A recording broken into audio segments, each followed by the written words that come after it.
Hello and welcome to another update video about ADA. Yeah, ADA has been grinding sideways for a couple of days now. The overall wave count here is still unchanged. Before we dive into the micro structure, let's just take a quick look at the larger time frame, bigger picture for anybody who's new on the channel. And then we can take a look at this micro structure in a little bit more detail. And the daily chart still allows for rising prices, yeah, as per the green scenario or the white count. White count has some problems in terms of proportions. The main problem that I identified is that if this move up grinds higher in 5 waves and we reach the $1.04 level, which is the 100% extension or even higher, then this is an A, B, C structure and could easily lead to a breakdown. I need to mention that don't be surprised if it happens, but I cannot confirm that until we break support. It's just something that I'm aware of because it would have been ideal to do this 1, 2, 3, 4, 5. Get these 5 waves done, and we haven't even got 5 waves yet. Get these 5 waves done before breaking above a critical sentiment level here, which is a 78.6 extension at 78 cents. But we have formed 3 waves up and reached that level, which means one more high could send us to $1.04, which means that the $1.04 level, which is the 100% extension, could finish off an ABC structure. And that's just something I'm watching at the moment. Obviously, it's a 3-wave move up then and could easily lead to a breakdown.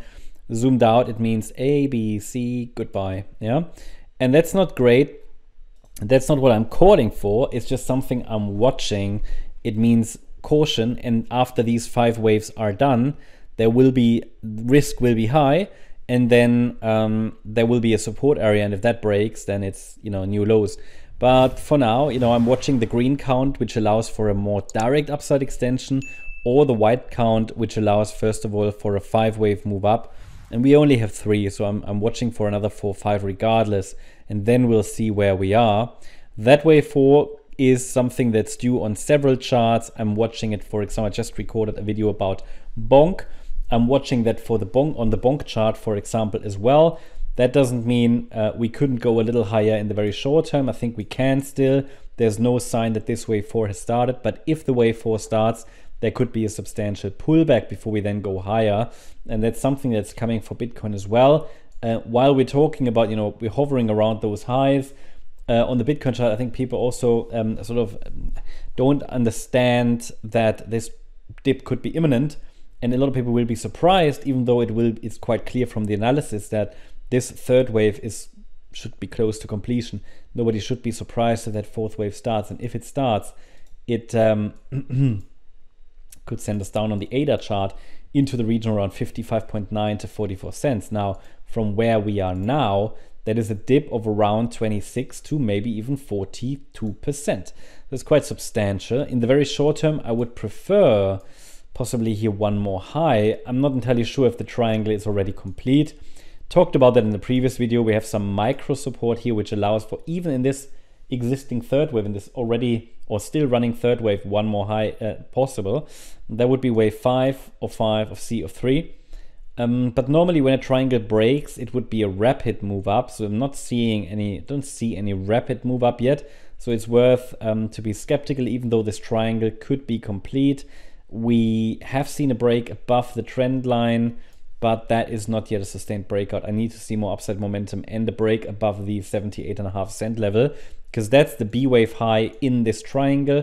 The triangle should break out to the upside if this is the correct count. If it breaks to the downside, it would still be part of the same structure. It's just that the wave 4 doesn't unfold as a triangle, but it could still morph into, let's say, a wider wave 4. But it shouldn't take much longer, because this wave 2 has a certain length, duration. That wave 4 as well, if it gets too large, becomes more likely that we could be already here in this larger 4th wave. So the bulls need to hurry up.